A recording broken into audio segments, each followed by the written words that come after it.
Have you ever wondered why mental health is such an important topic, but it is one of the topics that people do not talk about? My brother is one of those people who suffer from mental illness. However, it was never talked about, it was never discussed, and honestly, my family and I are just finding it out.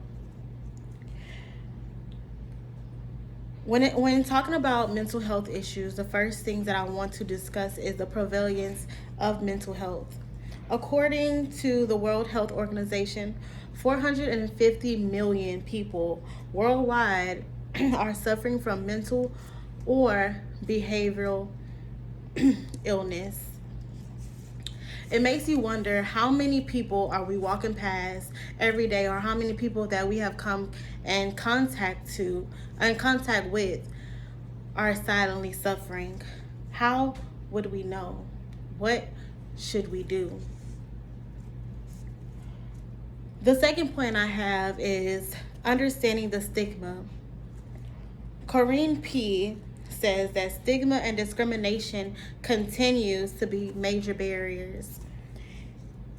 People often hesitate to discuss mental health issues because, for one, they fear being judged. No one likes to talk about mental health issues. Nobody wants to be the one that gets talked about or looked at differently because they're suffering from an illness that is out of their control. Maybe it was something that happened in their life, such as my brother. My mom passed away, and maybe that could have been something that triggered him, that made him feel this way. Maybe he is depressed. I cannot speak for everyone, and I cannot speak for him. However, I can only look at the facts and think of different ways as to what happened before the mental health issue occurred. So our job is to try and not judge the people that are suffering in silence, trying to remember them as people and try to help them and try to figure out how did this happen.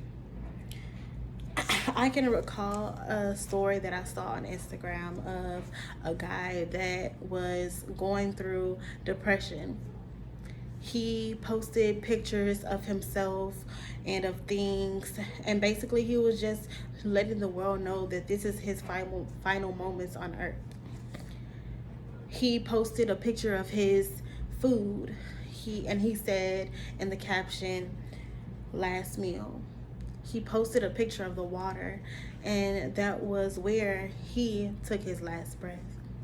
And oftentimes we see these things, we see these signs, and because of the world that we live in today, instead of trying to reach out and to the police and get help and say, hey, I saw such and such on Instagram, maybe we can get in front of it. We just stood there, allowing our friend, our peer, our brother to suffer from depression, suffer from this mental illness instead of helping him. So the last point I want to get across is that we need to promote mental well-being. According to the Mental Health Action Plan, well-being involves supportive environments, coping skills. We have to play a part in this mental health illness. We have to be there. We have to support. Maybe we can go to a support group. Maybe we could try to figure out some coping skills to help our brothers and sisters. And what I want to leave you is with this scripture: I can do all things through Christ who strengthens me. That is a go-to scripture, and maybe that will be the scripture that helps our fellow brother and sister off the edge.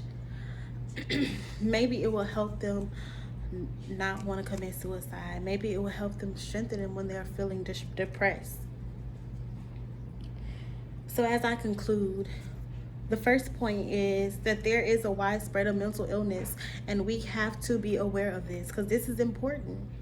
The second thing I want to leave you with is we need to understand the stigma, that there are barriers to this mental health illness.